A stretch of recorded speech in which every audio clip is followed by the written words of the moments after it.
all our guests who are sitting at the back seats, if you could kindly come and occupy the seats at the front.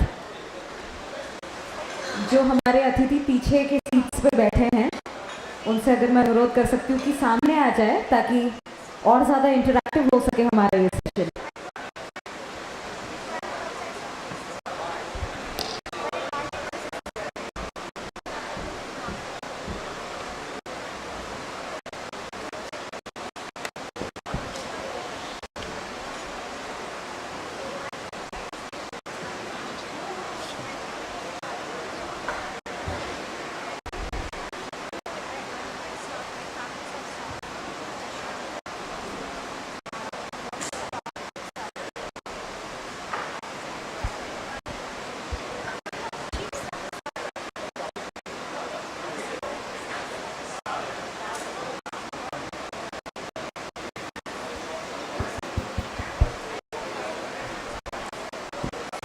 So ladies and gentlemen, once again, thank you so much for joining us for the second seminar of the second day of the second edition of the GJS show. That was very fun to say. So yeah, Mindspeak 2.2 at the second edition, the Diwali edition of the India Gems and Jewellery Show 2022.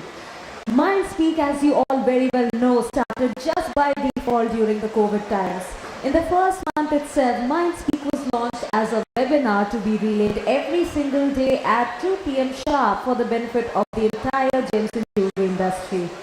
Mindspeak was the brainchild of Mr. Ashok Meenawala and was operated by a handful number of GJC members.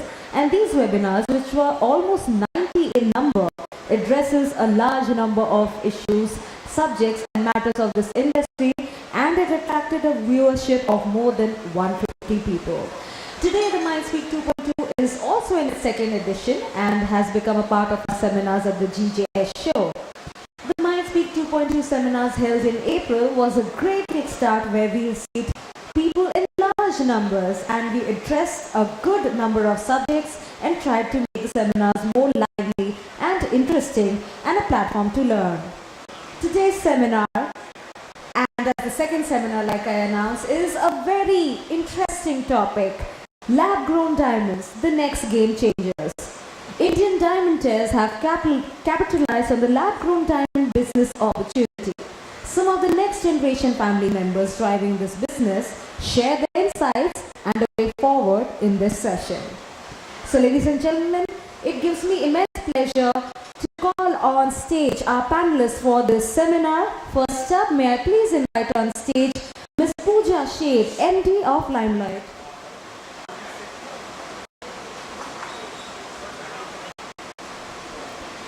So yeah, before I introduce all of our guest panelists, may I please invite on stage the moderator for this seminar, Mr. Anil Prabhakar ji, salesman turned storyteller. Ladies and gentlemen, please, can we have a round of applause?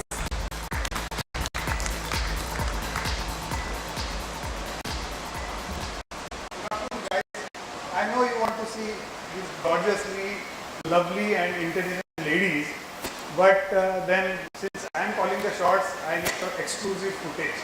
Jokes apart, I have a few slides to show you, but before that, good afternoon to you all. Good afternoon. Hope you had good lunch. So after lunch, I think if you see some stimulating visuals, your time will be well spent.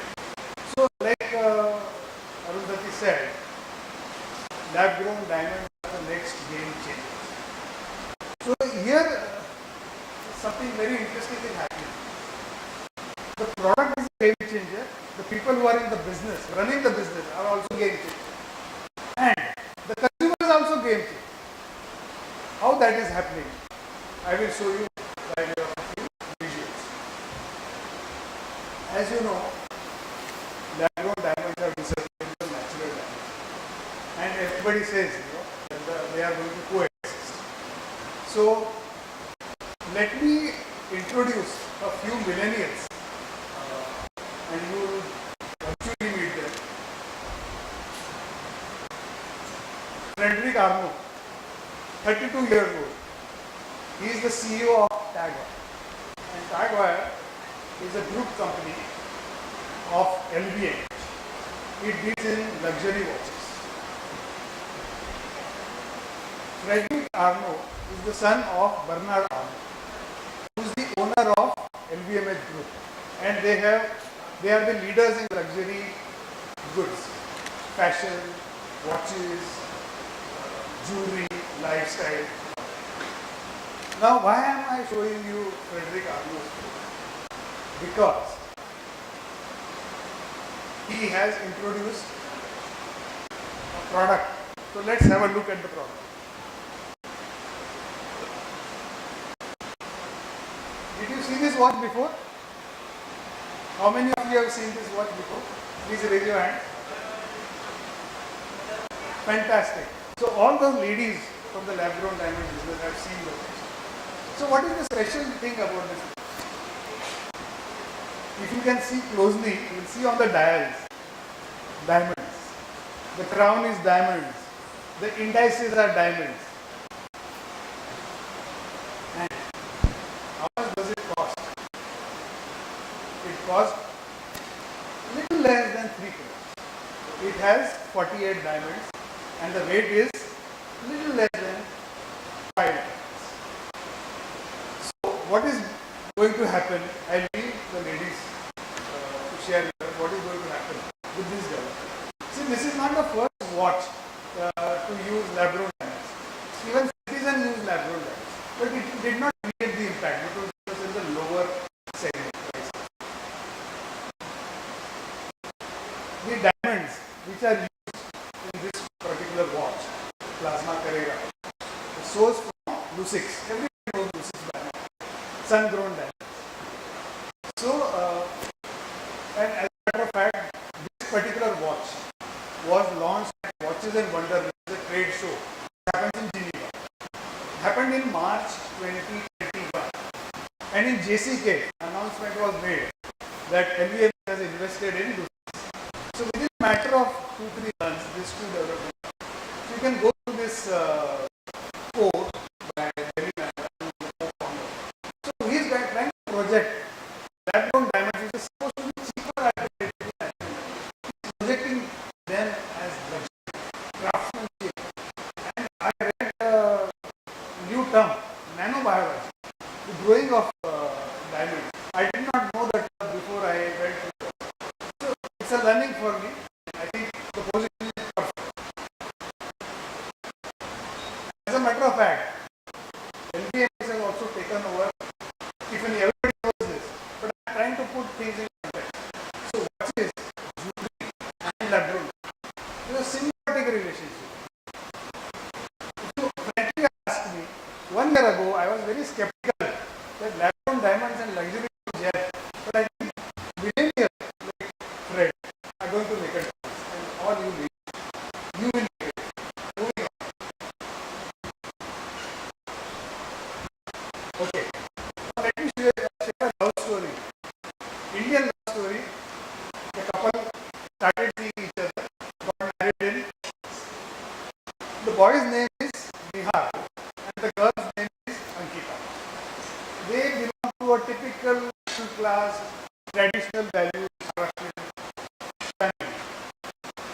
They started seeing each other in Mumbai, went for higher education to the US, fell in love, and then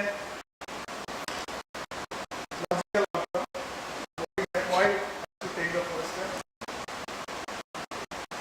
The boy gave a proposal ring. Nihar gave a ring to Ankita. Will you marry me? She said yes. So look at this ring and look at this photo. Romantic couple. So he proposed in the traditional Ghutne Tek. And this particular location is Sedona, which is a tourist spot.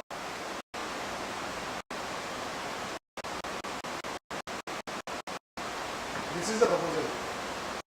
Have a close. It's not a round diamond. Where was the pot? Now, Yadav, you might think as an Indian joke. He was not an Indian. He was raised in San Francisco and he of Israeli descent. The diamonds used in that particular ring goes from diamond foundry. Another story. You are under the category in this story. So it adds to the story.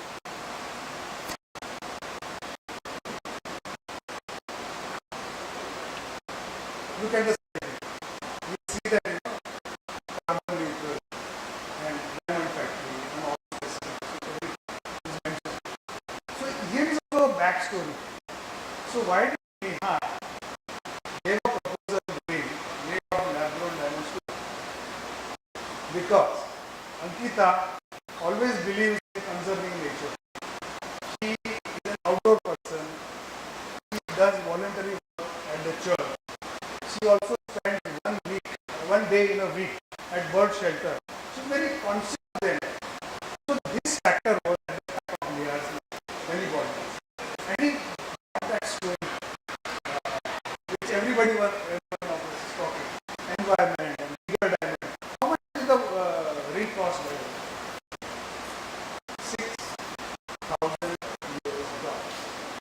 $6,000 US. And what is the cost?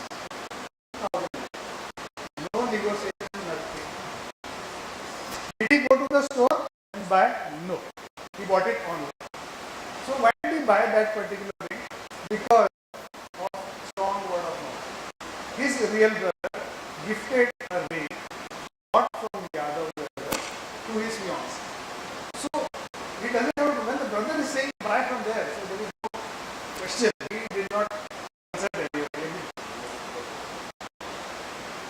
Then get married in court. And the happy couple. The wedding ring, by the way, was bought from Melli. And the Mangalsutra was bought from Vaman Hari. So see how millennials behave. They are progressive and traditional at the same time. So with this beginning, with this thought, I would now like Arundhati to invite each one of them.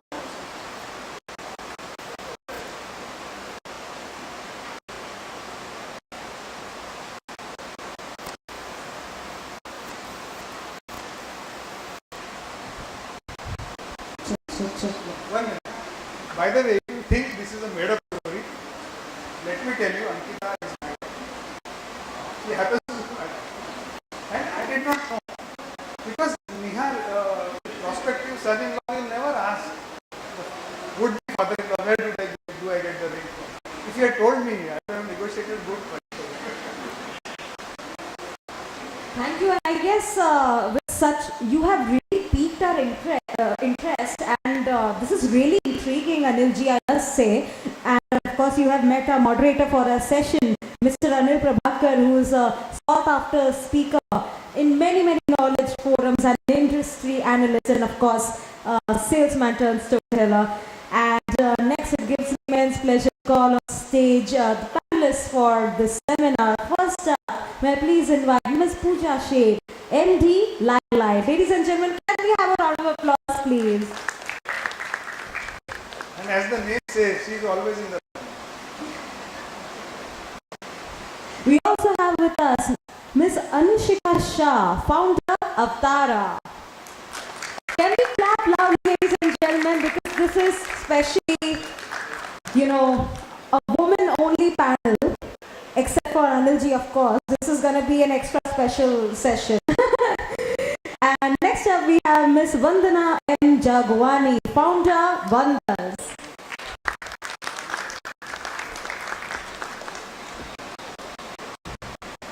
We also have with us Ms. Shivika Poonglia Patel, founder, Itara Jewellery.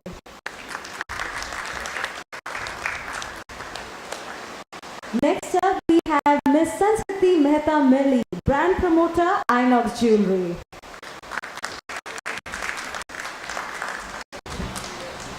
And we also have with us Ms. Riddhi Surana, director, Surana Brothers. Wow, please give them a big hand for Ali Bhaiya. So, before we kick off the conversation, I would like to share some interesting observations that I have made. All these young ladies, they are are of course gorgeous, but they are highly qualified. Now, Anushikha, she's an engineer MD. We have Riddhi, she has studied at Avtaara. Shivika has studied in South Carolina. Los Angeles, okay. Pooja, Harvard. Babson. So give them a big hand. So in fact, honestly, truth be told, I am here to learn from them because my knowledge is outdated and this is my desperate attempt to stay relevant. Okay. So looking for a great insights from all of you. So the latest kid on the block is Riddhi, and she believes in lifelong learning and she believes in an investment approach to learning. She is here all the way from Dubai just for this session and tomorrow she flies back. She graduated I think only 6 months back. But just before COVID, right? Just before COVID. And to be very frank, I met her in April and we started talking. Of course, Angel was also there. And in April, lab-grown diamonds were not on her radar. I don't think she knew a great deal about lab-grown. And she has made a commitment. She has taken a leap of faith, as they say. So I would like to ask her, what kind of research did you do? Or is it because everybody is doing, you jumped in the fray? What was the thought process? And what is your revenue model? So like I said earlier also, everybody has 3 minutes. After 2 minutes, we'll give you a gentle reminder. So please start. Sounds good. Thank you for this opportunity, of course. So I think about 6 months back when we met, yeah, of course, lab-grown diamonds were not in my radar, but I then went to JCK and I think that really changed stuff for me. When I visited the exhibition, I also was able to gain a lot of knowledge through the seminars and also got exposure to a lot of the other players in the industry.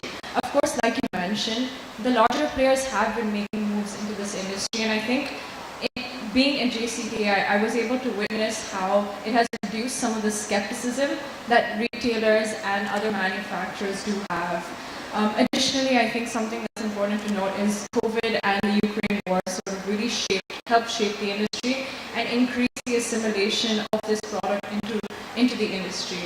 I think that in itself really pushed a lot of other players to accept and validate this product. So I think those are the key sort of motivators of us entering the industry. More generally speaking, for the last 2 years, so I graduated in the class of 2020 and immediately joined my family business. My dad's a jewelry manufacturer. We do natural diamond jewelry, wholesale mostly. And over the last 2 years, I've been undergoing the usual rigorous training, whether it's working in seeds, during which I met you, or just understanding the industry better. I was able to gain the exposure to the pre-existing core competencies that our company has, but also understand how it's important now as I come in with an outsider's perspective to sort of extend this business model that we have and enter the new venture of lab-grown diamonds. There are many other motivators to joining this industry, of course, one being that it offers us a new price model that we can employ. The second being that, of course, like you mentioned as well, I think it is a step towards a greener planet. I don't think we're 100% where we want to be, but there are some examples, such as Lucix, that are doing a great job and set a great example for us. Then, of course, there's the additional benefit of the need being identified. We are seeing that there is a demand for it. So, you have 1 more minute. Yeah. Please share with us the fact that Surana Brothers is based in Hong Kong. Yeah. So why suddenly you moved to Dubai? So I think there are 3 main reasons as to why Dubai. The first being that it gives us access to a growing market. Earlier this year we saw Alter/Siroya Jewelers investing into their new collection called Evermore into Dubai. And then we've also seen a lot of the other retailers such as Thomas or Kara entering in with small, cohesive exclusive but limited jewelry lines that are specifically for lab-grown diamonds. That in itself sort of again increases the validation and builds our confidence into this product segment. But of course, on top of that, I think Dubai offers us a great working environment.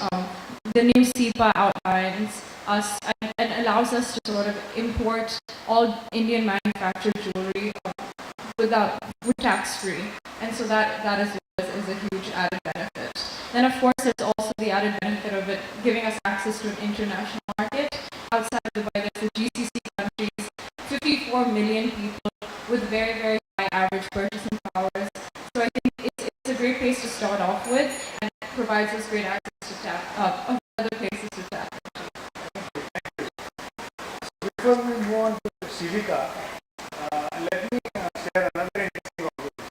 Except Pooja, all the other girls have a natural diamond type.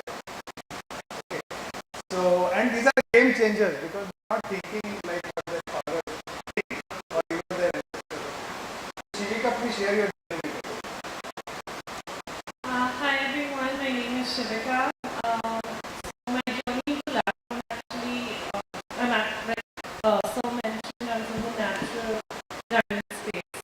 So I started with my education in Los Angeles. I started with business administration actually, and I was in the marketing field before taking a step into the jewelry space. So right before the pandemic 2019, I spent my time on natural diamonds, natural diamond jewelry. Our family business is an export of natural diamond jewelry and wholesale of diamonds. And I think when the pandemic hit, it gave me a lot of insight into this whole new space of lab-grown diamonds, which seems to be the need of the hour.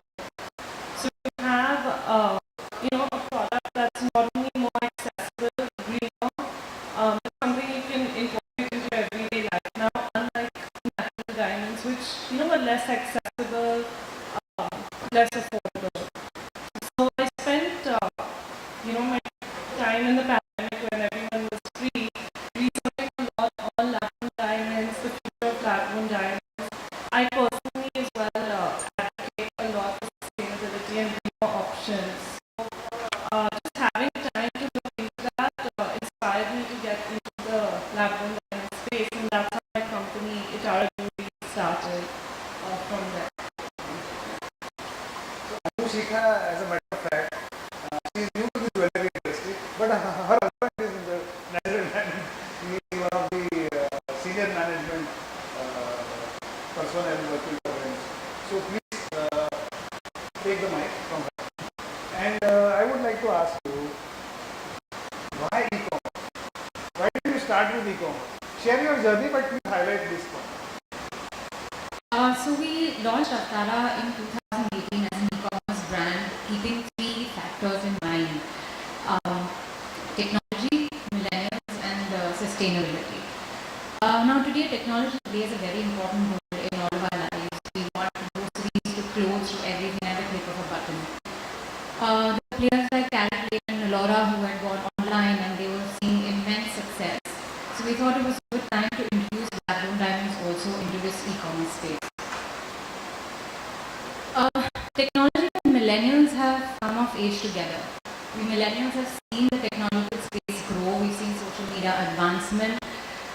We've grown up while this technological advancement has taken place. So we are more inclined to do everything online, to see things online. We will go online and do a background research on a brand. If something is not on the web, for us it's not really existing. Today millennials are also looking at jewelry not as an asset purchase. It's become more of a luxury purchase, how you would buy a luxury watch or a luxury bag. That's what jewelry is becoming now for millennials as opposed to what it was with the previous generation. Millennials are also today looking at not just a brand or a product, but they're also looking at the philosophy and values that a brand is following, which brings us to our next point, which is sustainability. We're all making changes in our lives, which are in a small way, which is sustainability driven, which may be reducing plastic waste or moving to electric cars or turning vegan. So lab-grown diamonds also fill in these sustainability parameters. That being said, while lab-grown diamonds are sustainable, we cannot ignore the fact that there is a huge price benefit when it comes to lab diamonds.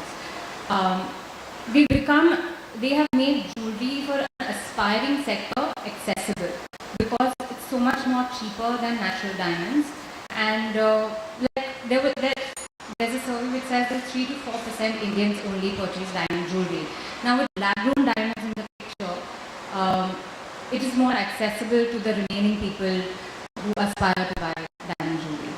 Which is why we thought it was a great opportunity to get into e-commerce with lab-grown diamonds.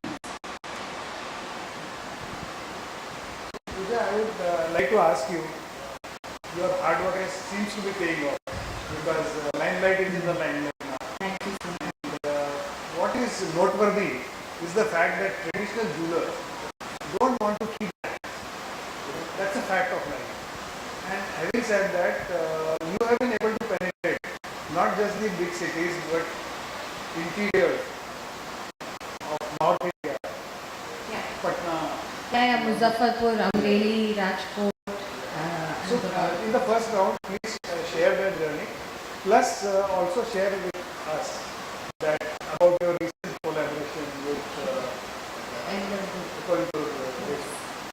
So these 2 points cover, rest of the points we'll cover in the next. Sure.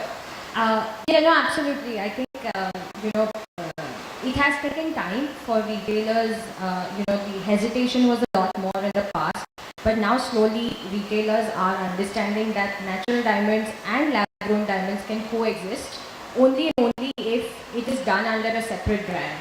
That's why a lot of retailers have chosen the option to keep Limelight as a in-store concept because that helps them sustain their legacy in natural diamonds, yet at the same time ride the wave of lab-grown diamonds with all the efforts that Limelight makes.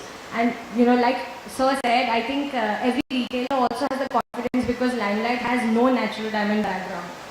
All we want to do is hardcore lab-grown diamond selling. And it's also been validated with sales on ground. We have been able to make consistent, ongoing sales in smaller towns like Amreli, in smaller towns like Dindigul in the south, in Bihar, in Muzaffarpur. Let alone, of course, we have in-store partners in Chennai, Bangalore, Hyderabad, Ahmedabad, Delhi, Mumbai. The metro cities are definitely accepting. The south is being one of the biggest highest acceptance of lab grown that we have seen is currently in south of India. But slowly, nonetheless, the remaining of the country, as and when awareness increases, the country is definitely equipped to embrace lab-grown diamonds. There's no doubt in that. And yes, with Emerald on board, Limelight is backed by the largest grower in the world today. When India produces 15 lakh carats, our group produces 12 lakh carats of that. So whilst we had the diamond strength, I think the partnership with Emerald has brought to the table is diamond plus the manufacturing and distribution strength. So here we are, and I always had this vision for Limelight that we wanted to be जो देश का diamond है, machine भी India में बन रहा है, diamond भी इंडिया में बन रहा है, कटिंग पॉलिशिंग इंडिया में हो रहा है. So I want this देश का diamond to be worn by Indians first, and of course then go global. So I think Emerald has sort of solidified that strength, and what we bring to the table is a much more, high polished, best finished, lab grown diamond style jewelry in larger volumes to the market. So yeah. Awesome. So Vandana, I think you are in the luxury space already, and I think you are the first designer boutique in India. So please share your journey and one of the retail innovations.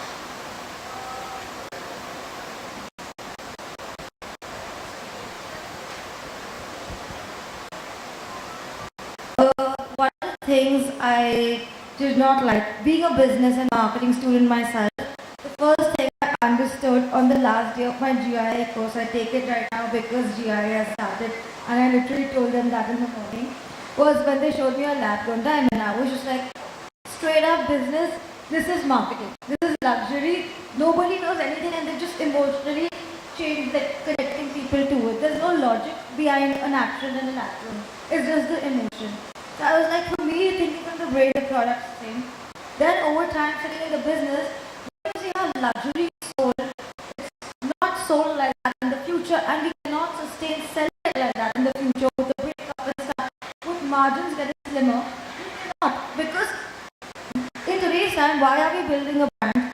Why are we not calling? Why are we just not sitting in a marketplace like an exhibition B2B? It's because the consumer wants everything. So if you want to share literally cost to cost is never just diamond and gold, right? There's so much additional cost to build the brand. And that cost, how would you hide it if you're trying to be transparent? And to sell a product, eventually luxury is sold as a product. So my thing was the one thing we wanted to do was change the way you can sell, which I would actually, because everyone in lab would not try and break up because being part of an industry and with a mindset of heading towards luxury and having the background to see how luxury is sold, I don't think we should regress and copy the natural diamond industry, which themselves are losing out on margins. So that's one thing we try to establish. Second thing in our retail innovation, we do not talk about it being a diamond. It is just like all luxury brands have a story. No one's going to be straight up, is this the amount of diamonds you see? Are you going to be like, see two roughs of an diamond? Oh my god, the rough is so rare, I should charge it so much. Or are you going to just be like, it's a rough, now to sell luxury, I have to build a story ahead of it. So that has changed, right? When you're buying a branded t-shirt, if the t-shirt costs the same, it's a story you're buying into luxury. So if we want to head there, that's the innovation we have created. So we have actually built a brand which has a story. We started with luxury. Of course, we have every segment, but we don't want to position ourselves because retailers generally keep everything. But if you start with this, and if you believe this is the future, we're actually limiting ourselves into a non-luxury category, and I didn't want to do that. So we don't share breakups. We are selling a story, a product, and a brand. And secondly, today somebody asked me again, this is a solution if we don't fall into the trap of following natural. They were like, if you think it's technology, everyone knows diamonds are coming back, and you can buy it at 98% up to right now. And with technology, we expect prices to fall. How are you going to sell it eventually? If you're going to try and copy the natural diamond market, you want to offer buyback, you can only do it with a manner where you are not functioning the same way, because the product might not be the same, but as you progress, it's the same product. But if we know technology it's created, we also have to treat it in that way. Instead of just in short-term thinking, replacing natural diamonds, no. We have to think natural diamond industry is changing, so we have to be one step ahead of that. Not with just product, with our brand as well. You can think we got the new product, but if you're using the new product in the same old way, there is no point. Then you're going to be behind them also because they have the investment value. And you know that you are selling a product, but you want to sell it to the customer, proving this is still an investment. So I think that's the retail side we look at, how we project ourselves. I don't know much about your company, but you are into that zone in the US. You are planning to launch in India. Please share. Hi, I'm Sanskriti Mehta, and I represent the men's jewelry line, INOX Jewellery from the United States. And we've been in India for a number of years. We are launching men's lab-grown jewelry items very soon. In the US, it's already launched, and we have actually done well with the men's space, super niche, and we have a lot of celebrity clients. We are exclusively available online, and we're also looking at potentially opening up a retail shop because we have an interesting problem where we have customers who want a physical location to go to, and we are only available online. So we're exploring that, and it's exciting. I don't know what else to add. Okay, great. So one thing I have observed that we are talking about brand building and whatnot. But what do you see at the ground? Lab-grown diamonds need an FMCG approach in the sense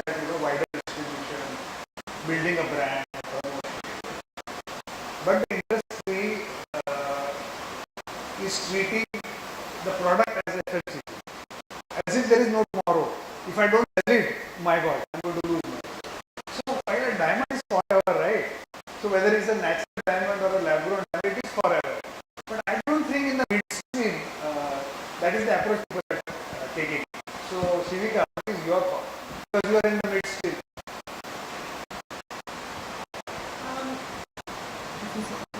So even as Vandana was saying, I can agree with her that whether it's the midstream or just low-end products, high-end products, so you're right, people are treating it as an FMCG product, and I don't think that's the right way ahead for this product. Mistakes, not mistakes, but the natural space already works on such low and tight margins, and then now we have an opportunity with a product where you can sell a story, sell a brand, create anything in terms of design as well, because it's available at a low price point. So, definitely, as much as we're in the industry, we don't treat it like a FMCG product or a fast-moving product, because it's still a luxury item, it's still a diamond, and as you said, a diamond is forever, whether it's lab-grown or natural. B2B, B2C segment. Yeah, Right? so we do. How do you sell to your retailer? Because he is going to ask you for this. What do you do? So right now our B2B is mainly focused on the US. Our B2B is mainly focused on the US. Okay. We export to the US. US contracting is rampant. It is, but I think what makes, one is relationship building with the retailers you're selling to. It makes a big difference. The quality you offer them, the designs you offer them, and the service you offer them. So I think in the US, a lot of people do appreciate, the relationship you have with the vendors, not just the price. And yeah, B2B, there is a lot of undercutting, you're absolutely right, and you do have to be a bit aggressive with your price points. However, B2C, especially in the US and India, I think a lot of people, the mentality is changing. It's not about it being just gold, itna hai, label, itna hai, diamond, itna hai. People are looking for design, looking for product, and looking, to back a brand that has a story.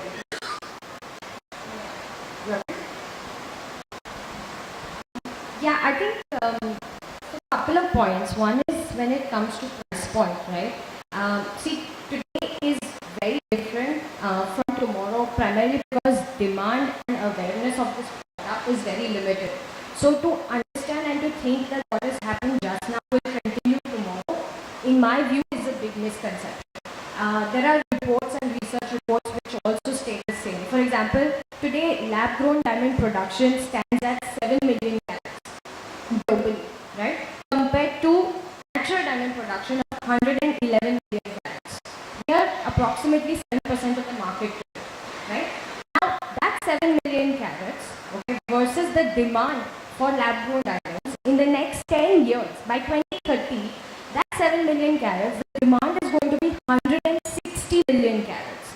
Because once the awareness shoots in, the demand for this product is exponentially going to increase. Now, 160 million carats, is that possible for the current set of growers to produce that much?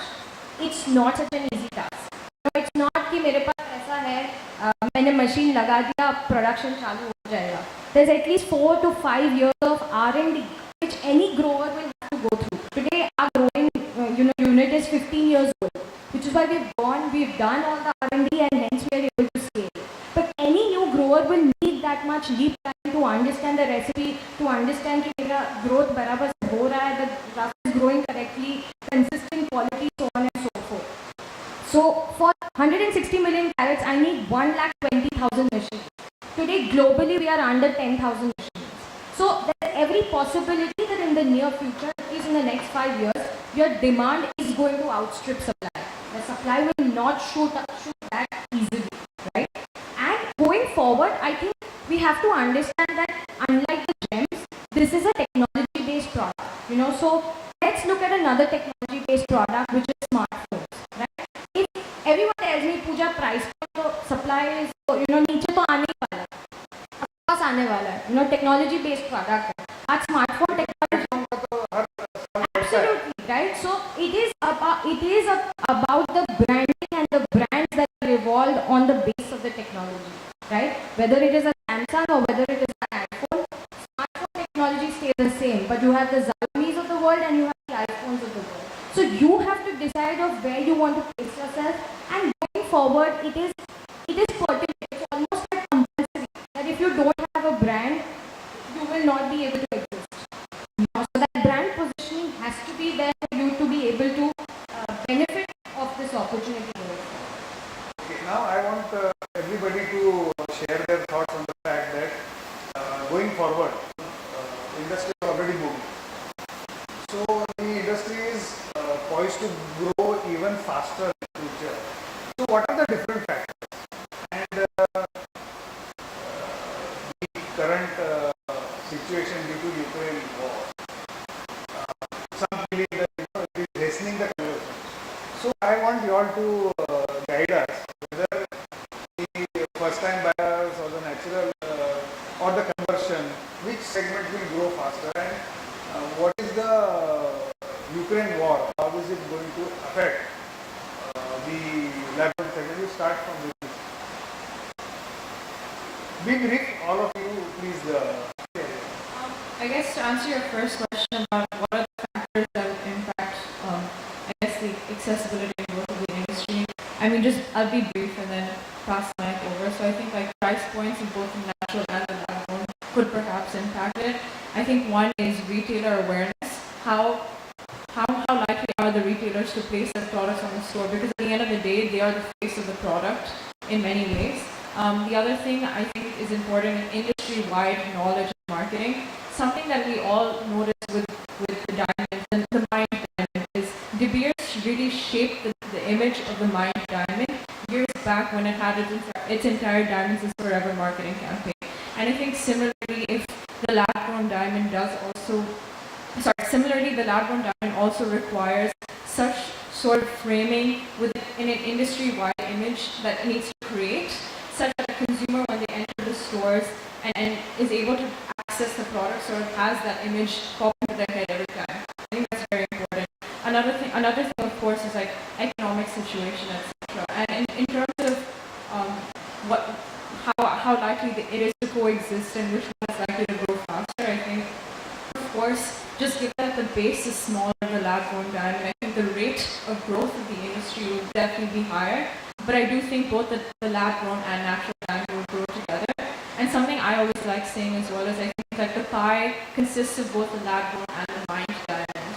At the end of the day, you want the pie to increase. I think awareness, especially at a retailer's front and a consumer's end, will allow the pie to increase both for the mined and the lab-grown. I'll let the others answer the other. Specifically, can you tell us, Shivika, about the Ukraine situation? How is it going to affect the lab-grown? Yeah, so, I mean, everyone is aware about the Russia-Ukraine war, the disruption it's caused, especially in Europe and global markets, all over. And like you mentioned, the economic situation is such where I think lab-grown diamonds, give the consumer an opportunity and a choice to go for something that's more sustainable and price point friendly, right? At times where things are tough in the world, there's war, there's economic distress, I think lab-grown diamonds empowers people with the choice to still have a diamond while being able to take that sustainable price-friendly option. So yeah, while both will coexist, I think lab-grown diamonds is the need of the hour. It's empowering people with another option, and given the situation, I think it's only have to grow further. So speaking about the Russia-Ukraine war, diamond supply from Alrosa, which is the largest diamond mine in the world, is limited. And a lot of players like LVMH and all are looking to other diamond mines to source their diamonds for. They stop sourcing from Russia because of all the negative publicity that's going on, which is putting a lot of pressure on, which has limited the supply of natural diamonds in general globally. And natural diamonds are already facing price inflation, which is further inflated prices because supply is limited from the main mines like the Beers and all of that. Which is why now people, because of this, have started turning to lab-grown diamonds, because an already expensive natural diamonds has become even more expensive. And lab-grown diamonds So yes, the Russia-Ukraine war has helped. Even in Surat, our factories, people were out of work because the rough diamonds weren't coming in. So 20% of those factories have converted to polishing on lab-grown diamonds. Thank you. Of lab-grown diamonds. So yes, the Russia-Ukraine war, as upsetting as it may be, it has helped change something in the lab-grown diamond industry for sure. Let's not talk more about Ukraine issue, but I think you are the best person to share with all of us here about the recent initiatives from the government of India, like this production-linked incentive and making separate credit policy for the level. I think that is very interesting for all of us to know that. No, absolutely. So, I think Give her 4 minutes because it needs the imagine. see, the government, I think, has taken a very, very keen interest in lab-grown diamonds because it's zero imports. It's completely indigenously developed, and like she also mentioned, manufacturing, cutting, and polishing. The kind of employment that we as an industry offer to our country is something very, very important to the government. So they are extremely, extremely positive. In fact, we had a meeting at the GJTC just this morning on lab-grown diamonds, and there are lots of different schemes which are being introduced. One is production-linked incentives for increasing growing plants. So they're looking at introducing PLI schemes for growing machinery components, so on and so forth. And also financing is something that has been offered in terms of now there is an SBI scheme that has come on board. Again, all of this is to enhance and sort of encourage growing in our country. Can you be specific? What are the SBI policy? So actually, those policies are not out yet. So I may not be able to completely. I mean, once it goes to the government, once it's approved, only then will we be able to speak about it. But at this point in time, what SBI is anyways offering is the usual term loan financing is already available for all growers. Also, on a given percentage of collateral, you are available. You have the availability of getting term loan financing. But there are lots of additional credit financing facilities that they're looking at this point in time. I would like to clear my doubt. Banks have been very extending credit to natural diamond companies also. One of the contentious issues is the valuation. So, because the banks do not have the core competence of valuing the diamonds. So, what I understand, and correct me if I am wrong, that when they take a lab-grown company into consideration and they extend credit to that company, I think they have different parameters, different norms. Like for example, what is the total investment in plant, machinery, setup? I think something of that sort. Am I close to reality? Yes, absolutely. So what they're looking at currently, so valuation only comes when they're looking at polished diamonds, right? What they're looking at right now is at the growing level. It's about the machinery that you are setting up to grow. Yes, it's all about plant and machinery at this point in time. Grow as much as you can because anyways cutting and polishing happens in our country. So they're saying grow as much as you can in our country and then cut and polish and then sell. In fact, there are talks about how we could push Indian origin diamonds now. So how we can push that to the rest of the world. Because US as a market wants Indian-based Indian of lab-grown diamonds. They want it from our growers. So that's what they're looking at.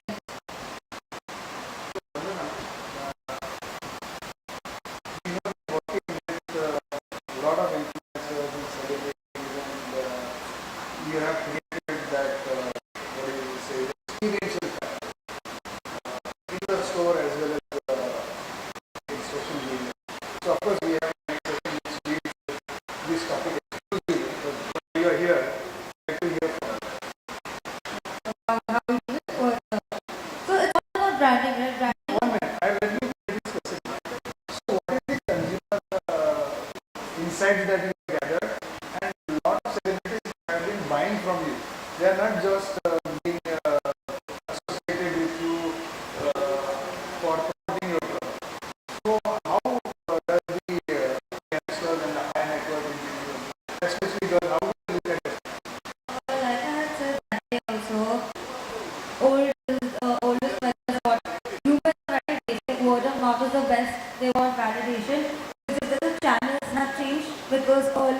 lot important. There's digital media, social media. It's still what they see is what they like. If they see someone they like wearing it is what validates it. If they want to show it to someone, that's what validation is. Digital channels we communicate with each other are now not just meeting in person. So which is why it's like in every network also there's someone who's looked up on. So we work with it's just understanding the human pattern. And I don't think it's something too great or out of the box that everyone's working with influencers. This is just the crux of why. It's like most brands do work with because everything is very visual.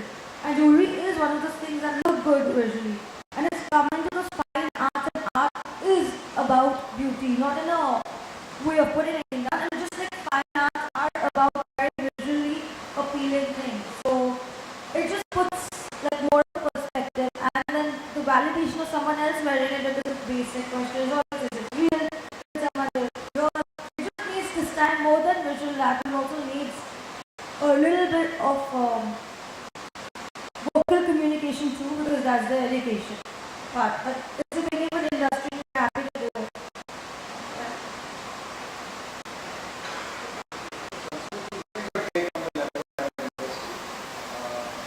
It is definitely growing. So on an international level, you have attended so many shows.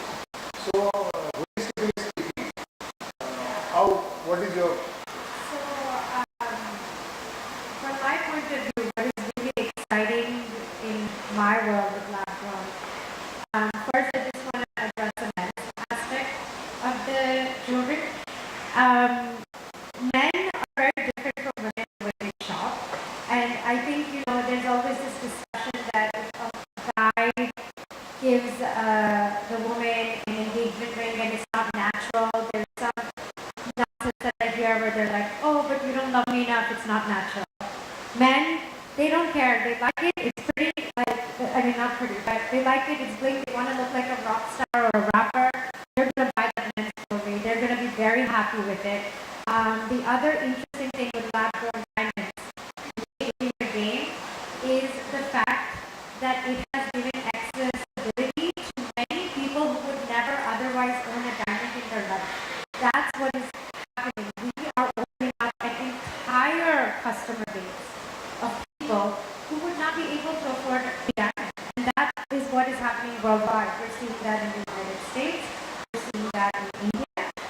We're seeing it in Europe. Wherever the market's like, everyone likes a diamond. De Beers has actually done an amazing job in marketing, as Riddhi mentioned earlier, with just kind of getting the entire industry in line. I don't see the same thing happen in the gemstone industry as organized necessarily as it is in the diamond industry. So that is why diamonds are always seen as the stone for an engagement ring. People do sapphires and rubies, but it's always standard as the diamond. So that's the take of lab grown, and worldwide I definitely think as you said, it's the need of the hour. We need that. We need that in this world. There's a whole consumer base waiting to purchase diamonds that can now afford it finally. So I have been watching our audience members, and some of them are very keen on expressing an opinion as well as asking you questions. So we'll start with one opinion and one question. Prasad, you have any opinion? You don't have an opinion. Anybody has an opinion? Anybody has an opinion? Please mic here. Yeah, please give a mic.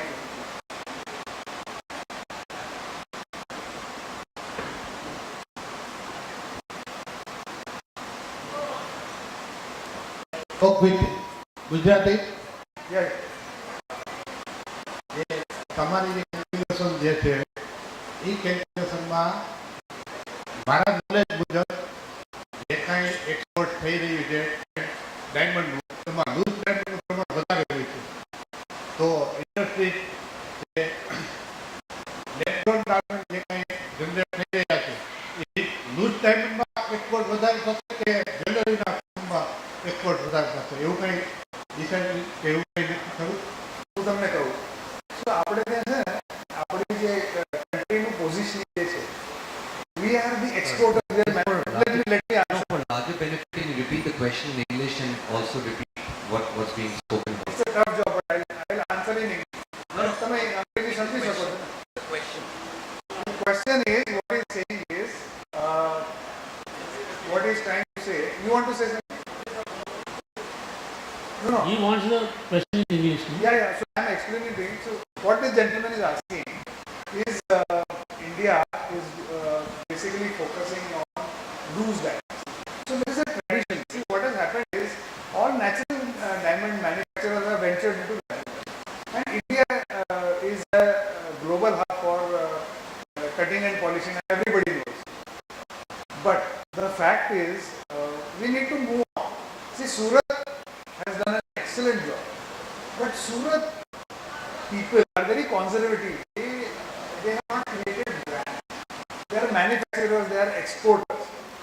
And while natural diamonds are concerned, it is a very valid point, because you have to, you can't acquire mines because it is very expensive. But here in lab-grown diamonds, you can grow diamonds, and they are growing diamonds in India. What they want to do, what they should be doing is have an integrated approach. That is what Make in India policy is all about. Integrated chain. You grow, cut, polish and retail. So I think that's the difference. But I think there are some proactive growers who are going to take a long-term approach and a consolidated, integrated. बराबर से हमारे लिए anybody else? Kiran bhai हमारे लिए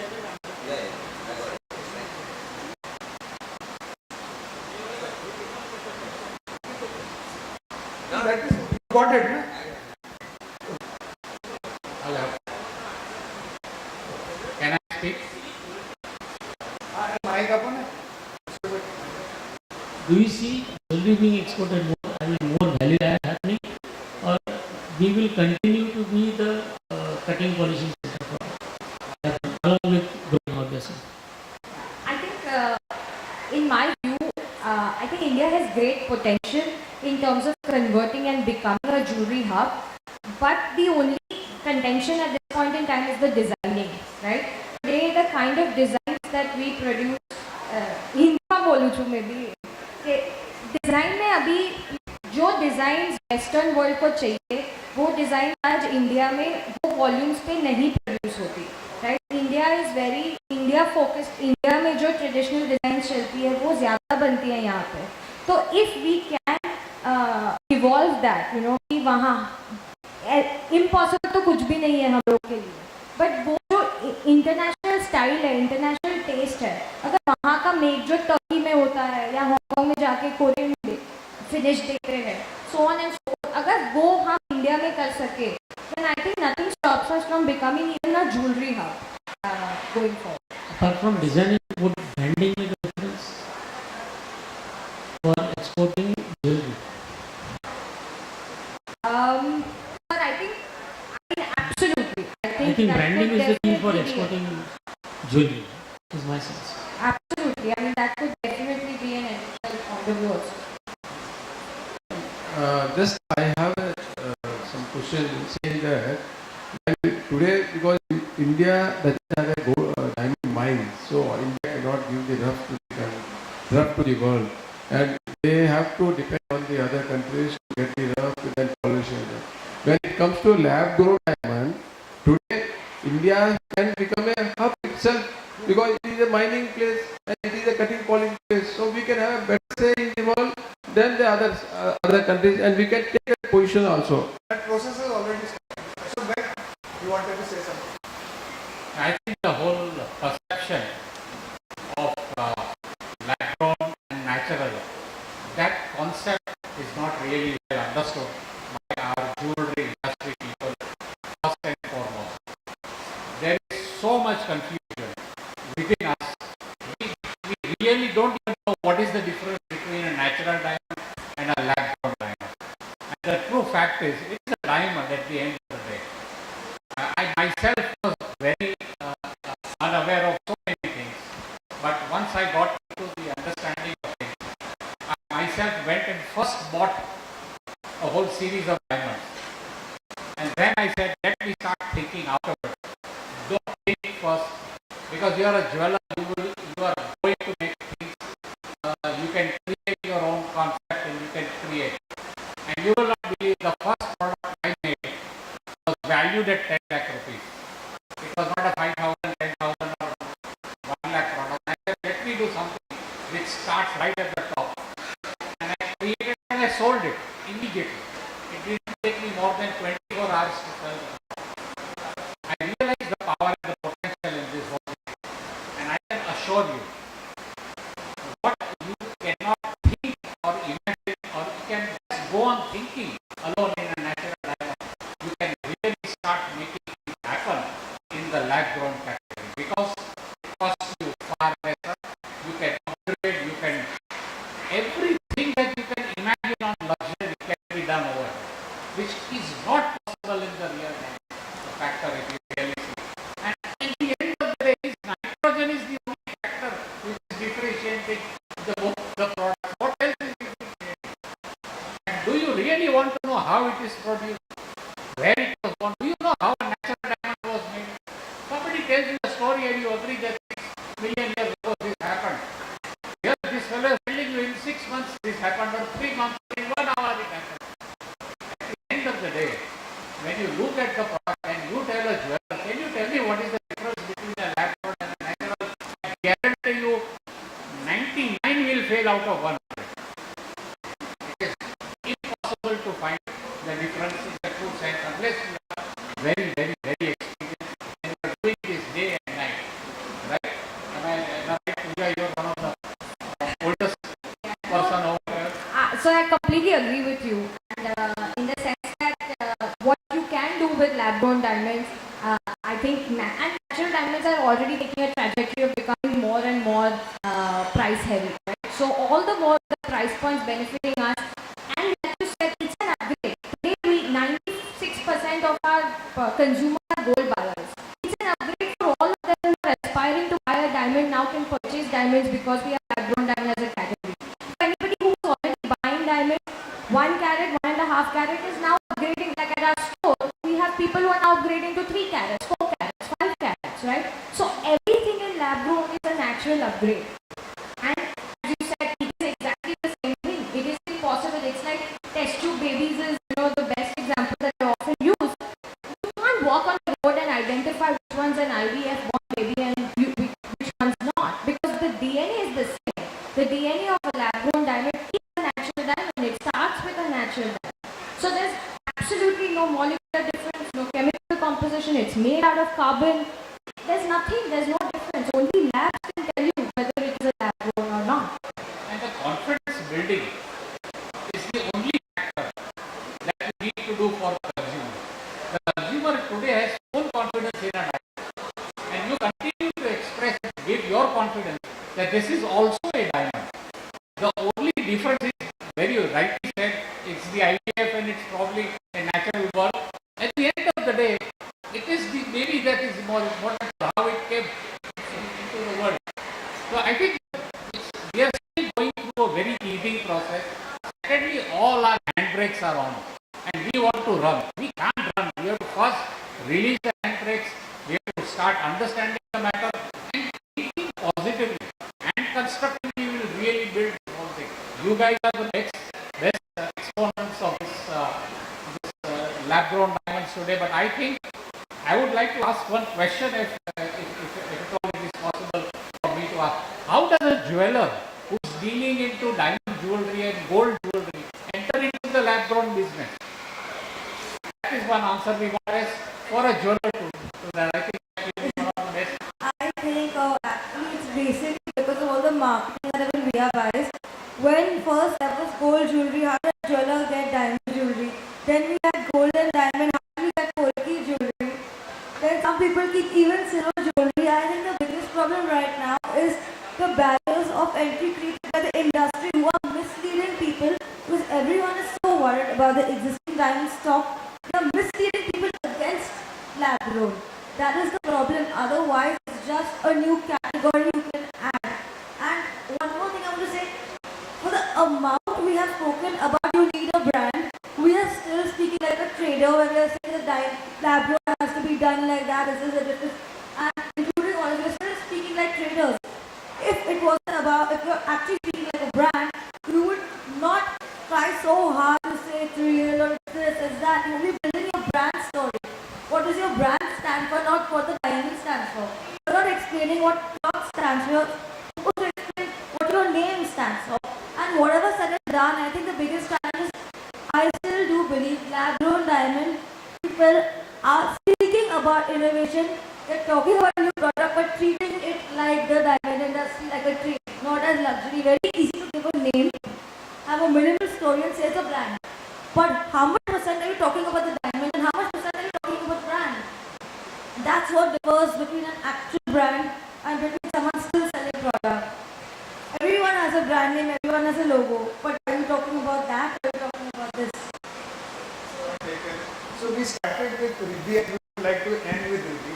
A lot has been said about sustainability and making the world a better place to live in. So I think Riddhi is involved with a foundation called Touch a Life. So if she can share what, because it's a very interesting concept, and sitting in Hong Kong they are doing activities in rural Maharashtra. So we'll come to you, we'll give you another. But since we are at Riddhi, so after Riddhi we'll again take one or two questions about the other session people are already here. So Riddhi, just quickly share with us. So in 2017, my dad and I founded this NGO that's called Touch a Life Foundation, and we primarily currently do work in Maharashtra and India. We're connected to 35 schools and support 5,000 students. So the core of this NGO is an online platform that we've created that connects all the members that are involved in this NGO. This includes the donors, the beneficiaries, which are the school students, the volunteers, the vendors, and we build an Art Plus charity supply chain. So what Art Plus stands for is accountability, responsibility, transparency, and we've built a system that provides 100% traceability across the entire charity supply chain to all members of this NGO. So far we've done various projects and that have been sponsored by various members of this industry actually. So we've built a science lab that is sponsored by Parekh Foundation. We've also done computer hardware labs across these schools. We've also built several other tools and facilities to provide to these students. And I think the thing that I'd like to highlight is how this platform really powers our NGO and allows us to run projects that provides great transparency and traceability, something we also see mirrored within this industry and why we've connected with so many other corporations. One thing I'd like to mention is most of our corporations that work with us become our CSR partners essentially. So they run their CSR projects with us because we are able to care and create projects and for them that meet their CSR and SDG goals. And this platform constantly keeps them connected, provides them with all information about the schools, from videos, images, and up to the point of delivery. So that's sort of the crux of this platform. And if you guys would like to get more information, you can contact him or myself, and we can connect you. We will take the last question from Ashok, and later on the speakers are available, so you can have a one-on-one. Now, when it comes to CVD, it is a technology-based production.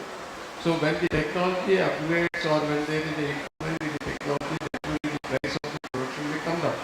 So today, as a jeweler, if he stores the inventory, he keeps his inventory on this cost. Tomorrow, the price may come down. So that is the risk what I see in this CVD inventory. I want to talk about this whole price thing because I have noticed that in this industry, people are always trying to beat each other in price, and it's always a race to the bottom, and no one's going to win. And a thought occurred to me as everyone was speaking, and Pooja's whole thing about growing in India, make in India, have Indians purchase first. Why can't we make Indian lab-grown diamonds if we all came together and our own brand? Like, why can't we be leaders in the world? And then we set the price. We have to work together. We have to organize everything. Then we're not fighting to race to the bottom. We are the ultimate luxury. Why? Like, I'm answering your question with a question, but it's something to think about. Because if De Beers was able to change the industry and create this whole beautiful story and this whole branding idea, why can't we recreate it and make a 2.0 version with lab-grown diamonds? And India has the best lab-grown diamonds in the world, period.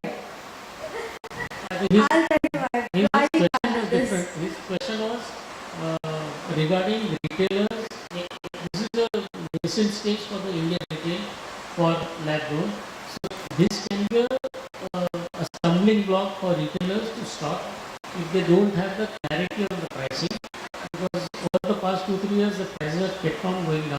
So if today he is buying at 100 rupees or whatever, he is worried that his stock may depreciate over a period of time, and that is there in the minds of all the jewelers, maybe because of lack of knowledge. And as technology improves, the prices will naturally go down, not just because of the competition. Naturally, prices may go down. So that is what he is saying. Maybe a stumbling block. What is the perception from the other side? Yeah. So no, actually, so on ground experience, what is happening is that compared to natural diamonds, your stock turnover ratio in lab grown diamonds is far higher. Today, even in the last, we have had a window only of 12 months because most of our time went in COVID. Even in the last 12 months, all my retail partners have seen at least 2.5 times stock turnover. You know, so when we are looking at our investments, before you can even think of the next price fall, you have already, you know, and also sir, to your question in terms of what can retailers do, today what is happening sir is lab grown diamonds are coming with a product segmentation also, because majority of our natural diamonds are all studded with small diamonds. Most of our designs are all solid, small diamond based. Whereas lab grown diamonds, we all are working towards a solitaire range, you know. So there is absolutely no like for like designs which a consumer is being, produced. And a retailer can definitely walk towards that. That if you are looking solitaires, your value for money is in lab growns. If you are looking smaller diamond jewelry, your value for money can be in naturals. So that product differentiation, the design differentiation is also helping convert a lot of consumers. Can I answer my question? So this is the last question. We used to always tell people, jewelers used to ask, how do I get into the diamond business? I am into gold, how do I work? I said, walk into a store which is selling diamond jewelry in wholesale. Walk into there, start ordering, get your inventory in your shop, let the sales happen, you learn everything. That's the fastest way you can get into the business. If the prices fall, your margins will Which market can fall? If the market may go up, you never know. See, the right way to do lab-grown diamond jewelry is to do it on MRP. I've been saying that we are getting a new product and trying to sell it the old way. Why are we doing that? Like what the whole point we say is now sell it at MRP. And if the prices fall, yes, your margins go higher because the more the world is progressing, your cost, if not on the product, your 100 other costs are going to go high. If you are competing with so many people, your marketing cost is also a cost you have to incur. Why is every brand now in the smallest city building a brand? The costs are going to go up because that's how competition works. So even if the raw material goes down, the cost will not go down. And beyond that, about buyback. Everybody knows buyback is actually a trade. You will buy back if you think you can sell it in the market.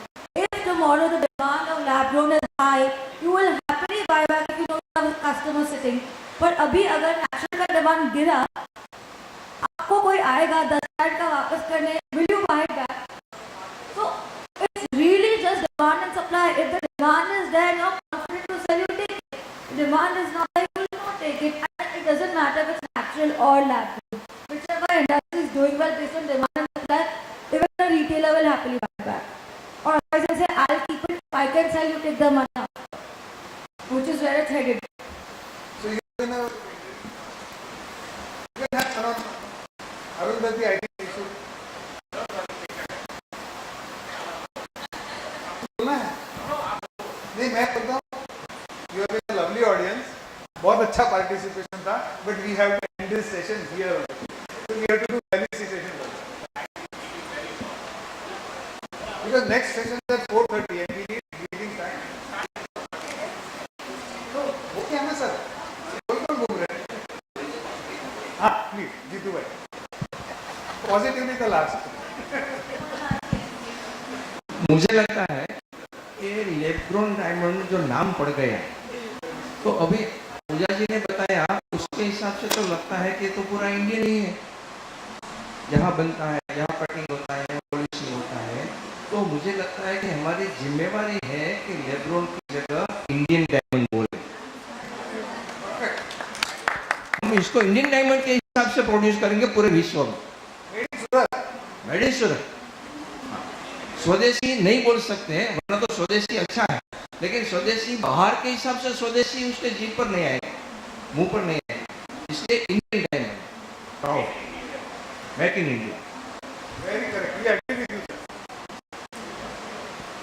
Thank you so much, and it was really informative and interesting and a very insightful session. Thank you so much to all our panelists.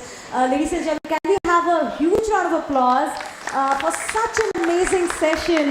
And we had a very encouraging and interactive audience as well. So thank you for everyone who participated. Once again, thank you to all our virtual audience too.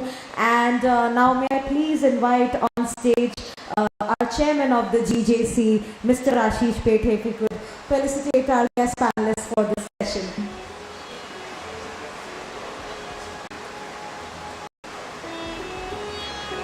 Can we have a round of applause for our chairman, Mr. Ashish Pethe?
And that concludes the second session of the day, ladies and gentlemen.